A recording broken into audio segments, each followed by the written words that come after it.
the Commission's failure to even mention one of the most perplexing structural failures in the history of high-rise construction, the collapse of World Trade Center Building Number 7 at 5:20 on the evening of 9/11. The National Institute of Standards and Technology, NIST, has wasted millions trying to convince the world that this was not a controlled demolition, but the following video proves that it must have been. Listen carefully. The voices of the camera crew tend to mask the low frequencies, but if the voices are suppressed, that was an explosion. Listen again. The myth is that a critical column on the 13th floor buckled and triggered the structural failure, but a buckling column does not sound like an explosion. The inescapable conclusion is that WTC-7 collapsed due to a controlled demolition which would have taken months to plan and prepare while it was business as usual inside the building. The Twin Towers had earlier suffered similar fates, but architects, engineers and other experts are convinced that these buildings could not have been brought down by the aircraft impacts and the fuel and office equipment fires that followed. 3 giant buildings in a time frame of just a few hours, all showing the visual hallmarks of classic controlled demolitions.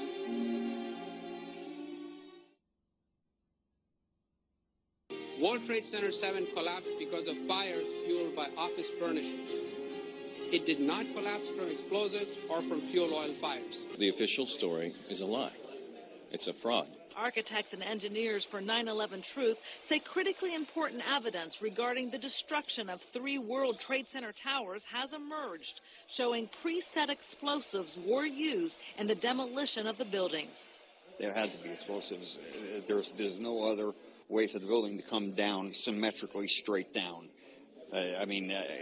Like a tree, if you cut into the tree, it falls to the side that you cut. The Twin Towers suffered total destruction in 10 to 14 seconds in near free-fall accelerations. Experts here say that can only occur as a result of preset demolition explosives.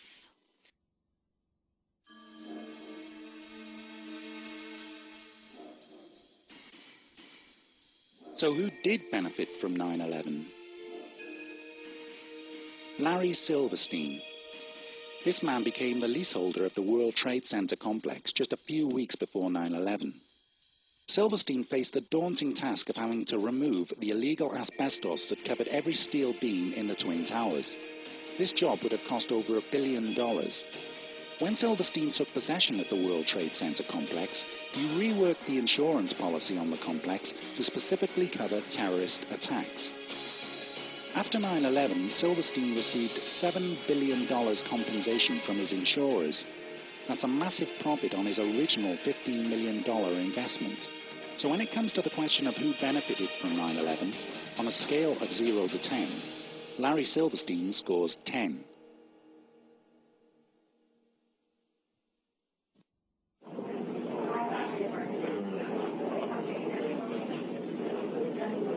It's amazing. Amazing, incredible, pick your word. For the 3rd time today, it's reminiscent of those pictures we've all seen too much on television before, when a building was deliberately destroyed by well-placed dynamite to knock it down. Wat je ziet bij het World Trade Center, dit zijn beelden van gebouw nummer 7. Ja.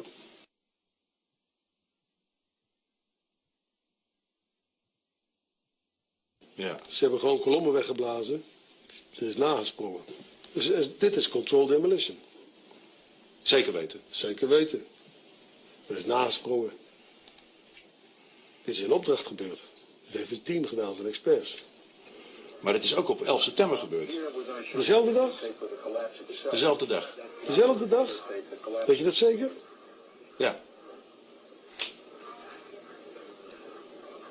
Was het zeker weten de 11e? Totaal heel waar zo. 7 uur nadat de World Trade Center naar beneden viel. Ja? Hebben ze hard gewerkt. Larry Silverstein, new leaseholder of the World Trade Center regretfully declared that a decision was made to pull Building 7 by the end of the day, the last structure added to the World Trade Center complex. Let's hear Mr. Silverstein's actual words, delivered for our benefit in the 2002 PBS documentary, America Rebuilds. I remember getting a call from the fire department commander telling me that they were not sure they were going to be able to contain the fire. And I said, you know, we've had such terrible loss of life. Maybe the smartest thing to do is pull it. And they made that decision to pull, and then we watched the building collapse.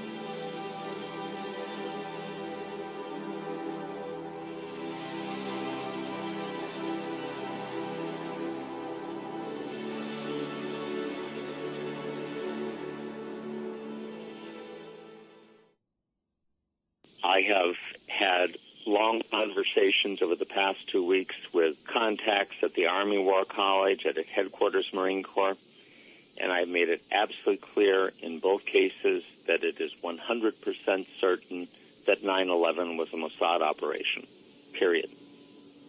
First, the disbelief, and what I show them immediately afterwards is an interview with a demolitions expert named Danny Jawenko, and it shows the third building at the World Trade Center going down. And they look at that, and I said, now you understand that if one of the buildings was wired for demolition, all of them were wired for demolition. The 9/11 Commission also does not tell you that Marvin Bush, the president's brother, and their cousin, Wirt Walker, were the principals of the company that was in charge of security for the World Trade Center. They don't, all sorts of coincidences here. If we can get them to look at the information, because obviously the implications of a controlled demolition are dark for our country, because that means somebody besides Al-Qaeda was involved, because these have to be easily three of the most highly secure buildings outside the Pentagon. Now, if that was a controlled demolition, would there not be any evidence at the ground level of explosives within the building itself, that's the debris that's left? Indeed, and what we find down there is pools of molten iron. What does that mean? Several tons. Exactly. What is that doing there? The first responders see it, the structural engineers see it. It's documented by FEMA, the melting of steel. Normal office fires is what's supposed to have brought these buildings down, along with jet plane impacts. But jet fuel and office fires don't produce molten iron or molten steel. It doesn't begin to melt until 3,000 degrees. But what we have is the fires only produce maybe 1,600 degrees. So what produced all that molten iron? Well, it has in it the chemical evidence of a special incendiary, which is thermite, a high-tech incendiary used to cut through steel like a hot knife through butter. Indeed. In all of the dust throughout lower Manhattan, we have a 4 to 6 inch thick layer of this dust, and throughout it we have evidence of tiny spheres, billions of them, several tons of previously molten iron. Well, how does that happen? If you have molten iron, the byproduct of thermite is molten iron, and it's dispersed throughout all of this dust. Now, you were allowed to go in and get samples and examine it?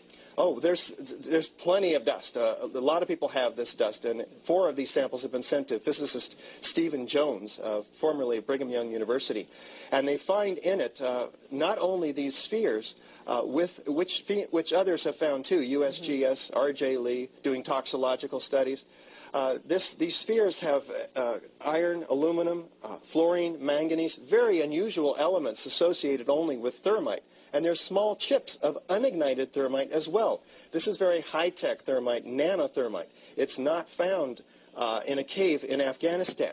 It's produced in very sophisticated Defense Department contracting laboratories. Okay, well, we have an enemy here. That the finger has been pointed to, that this was the work of al-Qaeda. This was the work of Osama bin Laden, at least to get the planes all going into the buildings and into the field in Pennsylvania and into the Pentagon.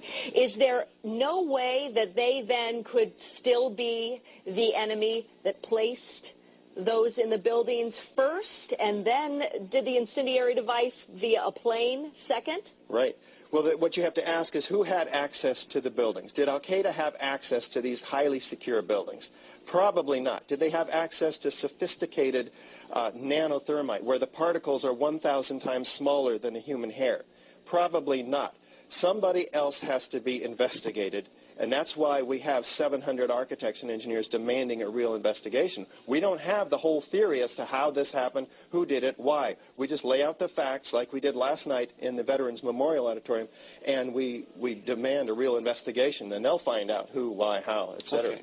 Then let me ask you, I'm person X. I want to place something in one of those buildings.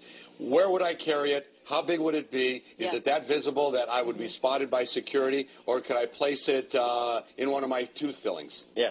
We're talking about several tons of nanothermite and ordinary thermite. One would have to have access through security. So the security company involved for the World Trade Center should be thoroughly investigated. And it turns out to be Securicom, Stratosec. Somebody should look and see who's on the board of those companies. Some very interesting individuals turn out to be. In addition, one would have to have the cover of, say, an elevator modernization, which was, in fact, going on 9 months prior to 9/11, so that there were workers throughout the World Trade Center that had access to the hoistway, which is immediately adjacent to the core columns and beams in the building. You're not trying to freak out the country, but you can't help but feel a little freaked out by this. Yeah, you're getting it. Yeah. These core columns were discovered after the collapse. The angled cut occurs in exactly the manner that shaped charges slice through steel beams to control the way they fall. Notice the hardened, once liquid metal. Was thermite used with the shaped charge? The job of the shaped charge is to cut steel H-beams. The way we do this is by cutting the beam at an angle, which, through a series of beams cut at the same angle, will tend to make the building shift over and